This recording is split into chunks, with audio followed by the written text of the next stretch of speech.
So you're thinking of moving to Arizona, or maybe you already live here and you're a first-time home buyer in the state of Arizona, or maybe you even have the house already picked out, but where do you begin?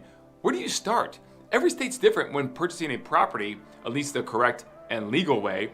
So how do you go about doing that when you're in Arizona? Well, I'm glad you guys joined our video because this is the video for you. Stay tuned. We're gonna go A to Z, soup to nuts, start to finish, and we're gonna break down the most common questions that we receive all the time from someone looking to purchase a house in Arizona so that you are fully informed. Question number one, how much can I afford? Now, this is a phenomenal place to start, and it's in this order that you should start because you always wanna know what you can afford and your financial strength before you go in head first in trying to purchase a property, because you don't want to be disappointed, you don't want to mislead people. You want to know exactly where you stand so you feel comfortable as to what you're going to be paying. Now, when you are looking to purchase a property, you have basically two ways of doing it, two traditional ways, we'll say, and that is financing or cash. Now, if it's cash, that's a little more straightforward, but you do have to have what is called a proof of funds letter, POF. Now, this letter simply states that you have the money liquid to be able to purchase this property for the price you are paying.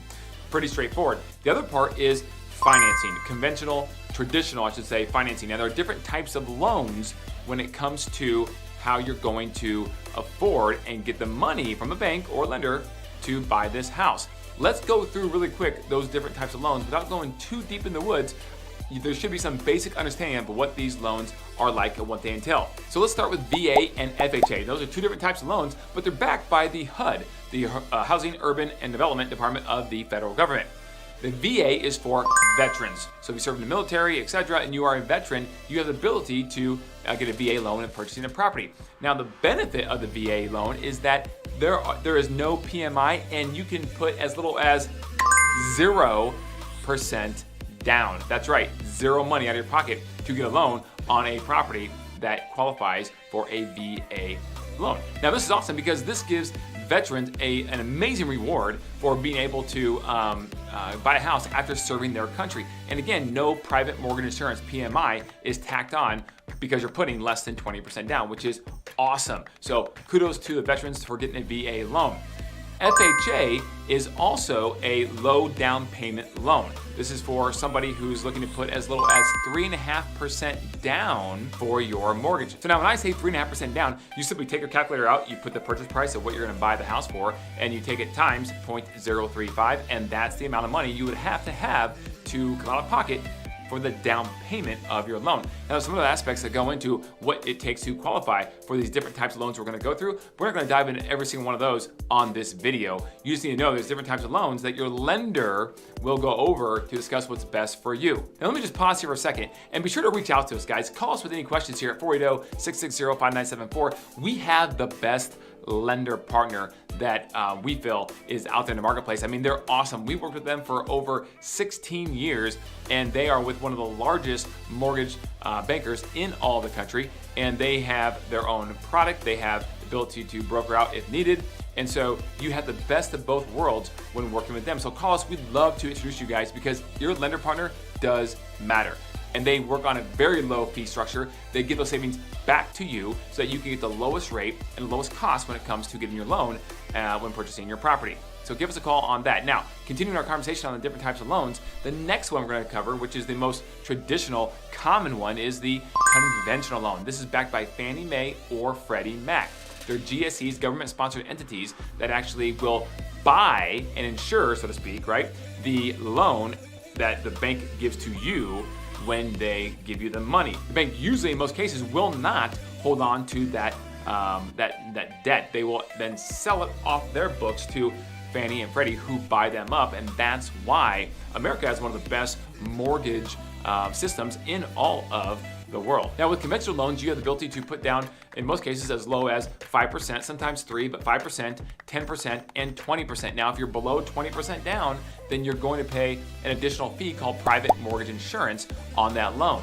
But again, we won't get into the weeds on all these things. We're just going high level here on the different types of loans. Now, conventional as well as FHA and VA all have different loan limits. They only go up so high in terms of the amount of money they're gonna let you borrow from them for that type of loan. So check with your county that you want to purchase in, because all counties will move in terms of their loan limits higher or lower based upon the average cost of living or housing for that area. Now, the next loan is a jumbo loan. These are anything above conventional loan limits. Now, the conventional loan limit in Maricopa County, Arizona, which is the county that is pretty much the entire greater Phoenix area, is currently $726,200 on that loan limit, not purchase price, loan limit. Now, if you want to go above that, the next loan is a jumbo loan. These are loans that go from above that $726,200 up to, it could be several $1,000,000, and that's what you would be borrowing if you're buying a multi-million-dollar house. These loans are not backed by a government-sponsored entity. They're backed by private investors. Many of these loans will be not sold. They'll be held as portfolio loans on the books of the bank that is borrowing that money or letting the borrower take the money that they're giving them. They are sold too, so it just depends. You can have a mortgage lender that will then sell that off after they give you the money. They'll sell it off to a private investor like a SunTrust Financial or someplace like that will then hold the money, and they'll place it and package it up, and they will get a return to their investors and customers that way. So it gets kind of complicated on the back end of this, but just know there's different types of loans that you can look into when it comes to the type of a loan you need for your house you're gonna buy. Now, regarding these different types of loans, let's talk about what it's gonna take to qualify. Now, we won't go through everything, but we'll hit high level the main things that lenders look at when it comes to underwriting you to make sure you are approved, because at the end of the day, to go shopping for a house, you need a pre-qualification form. In Arizona, it's called a PQF, stands for that. So that being said, the main things you're looking at are your FICO score. FICO score, your credit score. A lot of these lenders will do what is called a tri-merge credit score, which they're taking the three major credit bureaus, and they're actually coming up with your FICO score to determine your strength as a borrower.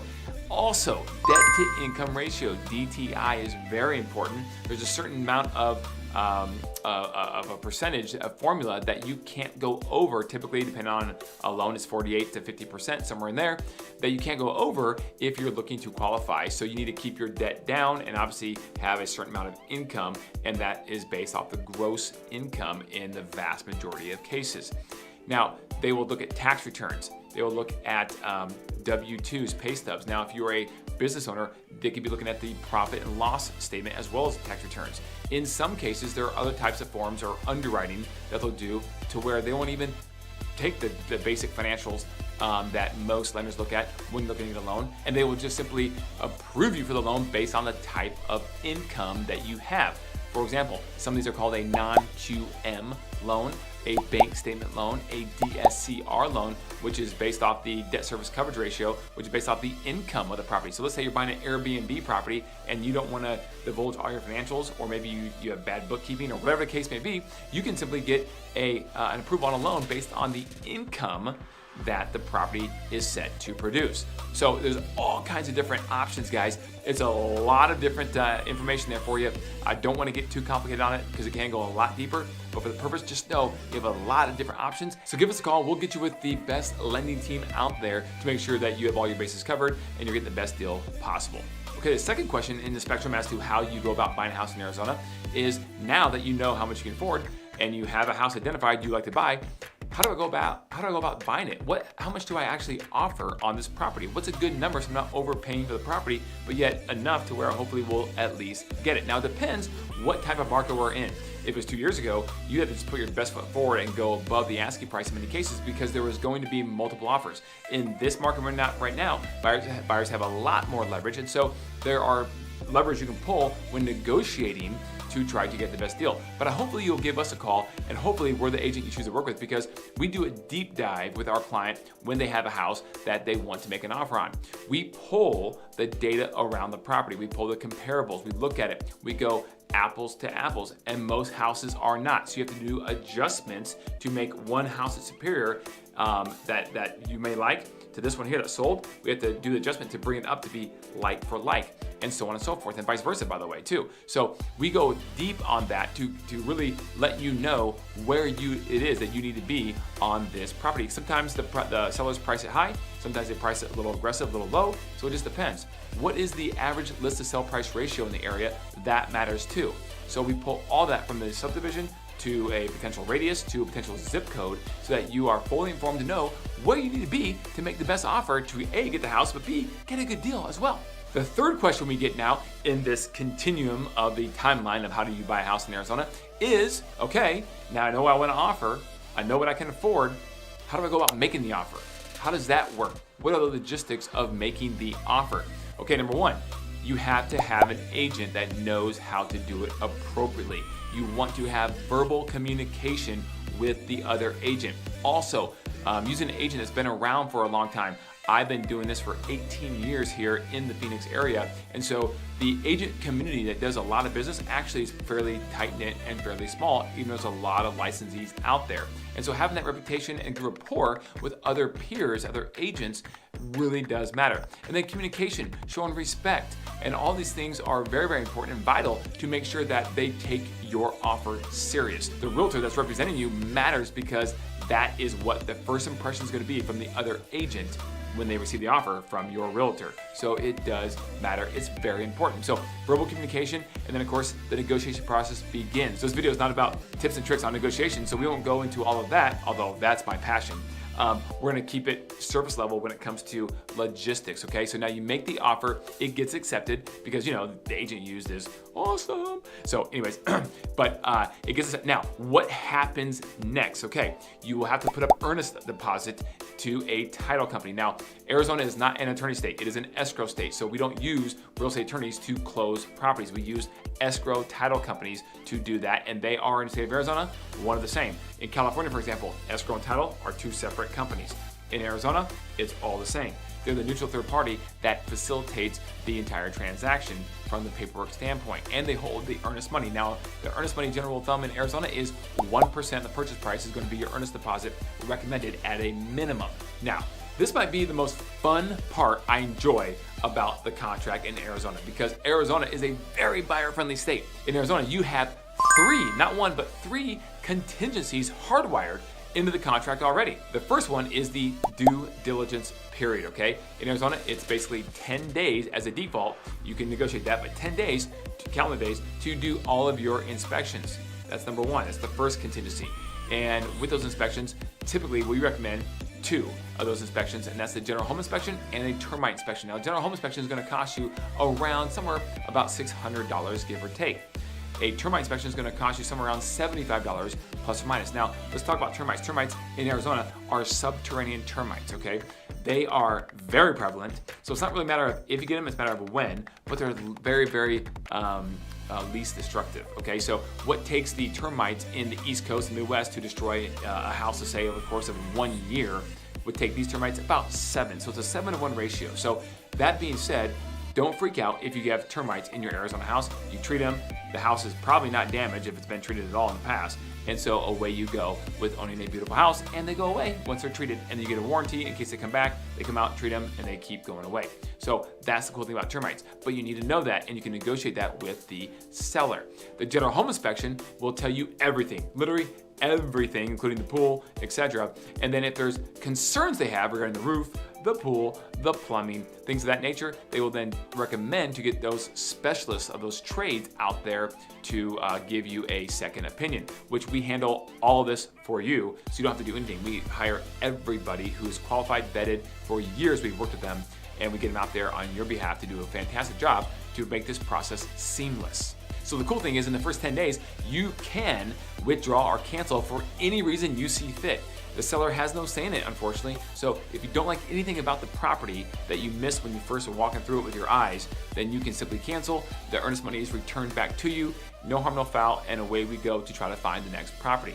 Now, the second contingency built into the contract for the buyer on behalf of it is the appraisal contingency. This one's pretty straightforward. The house has to appraise for the purchase price. Duh. So if it doesn't, there's a renegotiation, and if buyer and seller can't come together on where they want to land on price, then you as the buyer can withdraw. As long as you even notice within 5 days, you can withdraw and take your earnest money with you. So again, pretty cool protection.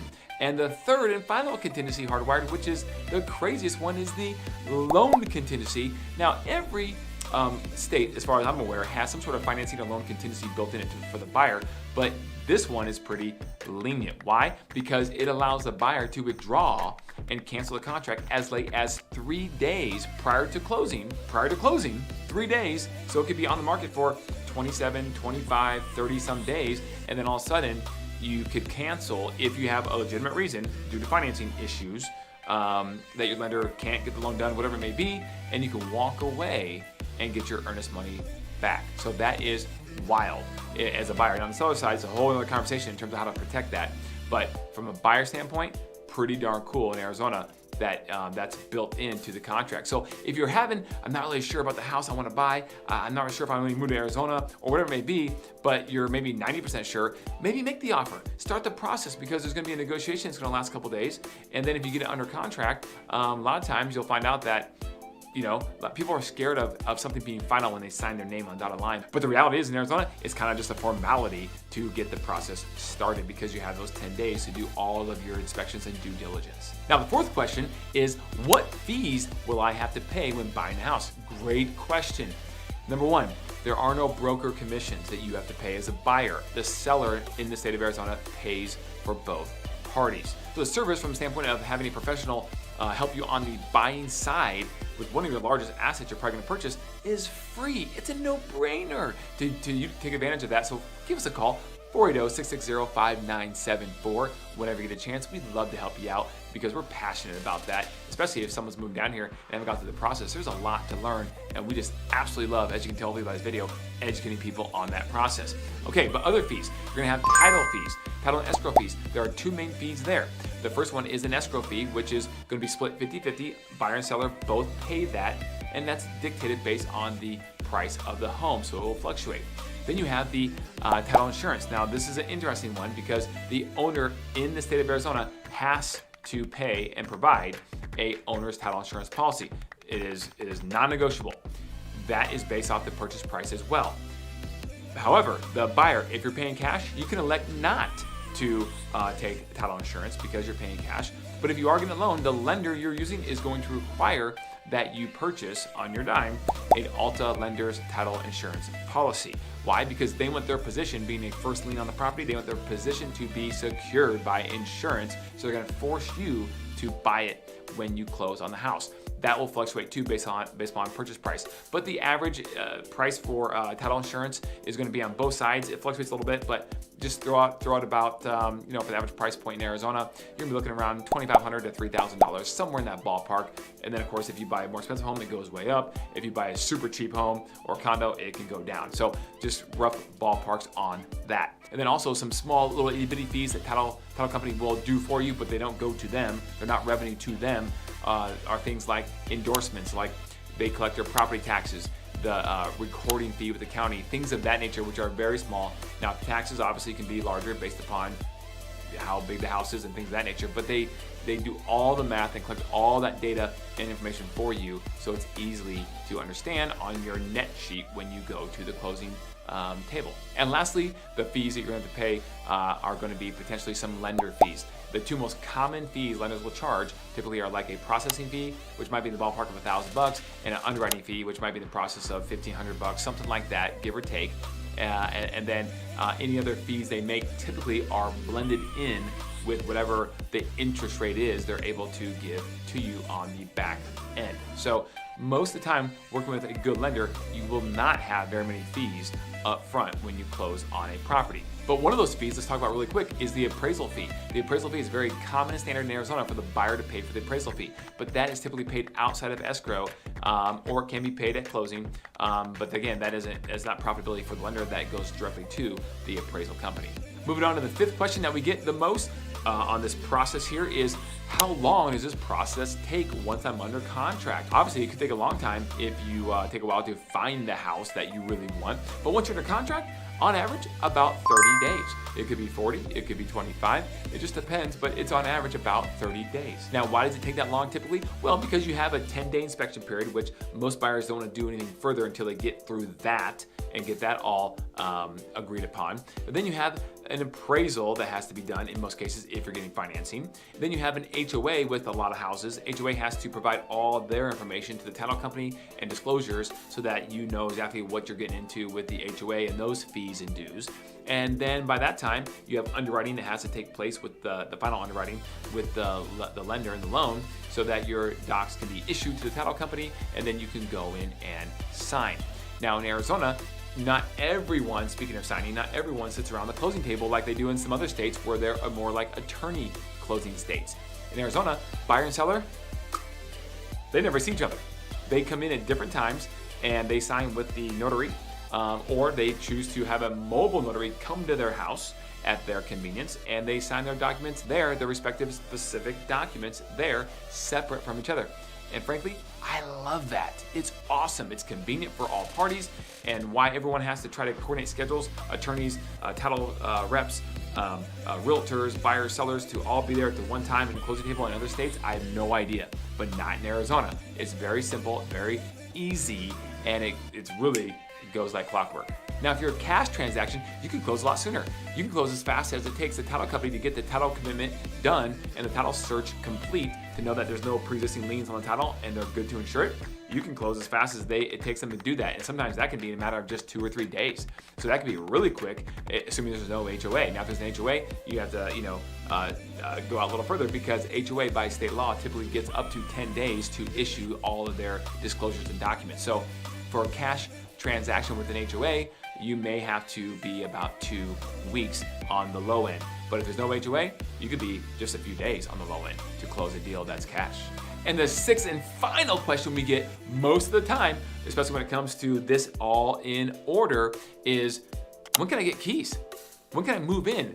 How does that work in Arizona? Well, good question, because I know in some states it could be different, but in Arizona, the day you close, the day it records with the county Maricopa is the moment the house is yours, and therefore you get keys. It's your legal house and you own it, and you can move in and start enjoying the property. So everything is done preemptively before the actual closing date on the contract, because you want everything to be in line so that the day of closing, it's going to close, it's going to be yours, so you can move in. You want the seller to be already out. You want the walkthrough to be done. We always do the walkthrough ideally 2 to 3 days prior to closing, but the seller hasn't moved out yet, then we'll wait till they're out ideally before we do the walkthrough to make sure everything's good. We sign off on it, and then we instruct the title company to send all the appropriate documents down to the county Maricopa, or Pinal, whatever county it is, and they record, and then it is yours. So that being said, we want to make sure we're very preemptive to make sure the seller moved out, the house is in good condition as you expected, and therefore it's yours the moment you close, on the day you close. One other alternative is something called a post-possession, which we will negotiate many times actually, in which the house will close on the day it's supposed to per the contract, but then the seller is allotted to stay for 5 days, a week, 2 weeks, a month, whatever it may be, after the property closes. Money's in the bank, seller has it, they effectively become a tenant in their own house that they no longer own for a period of time, and that gives them more flexibility to move out and not it be so rushed.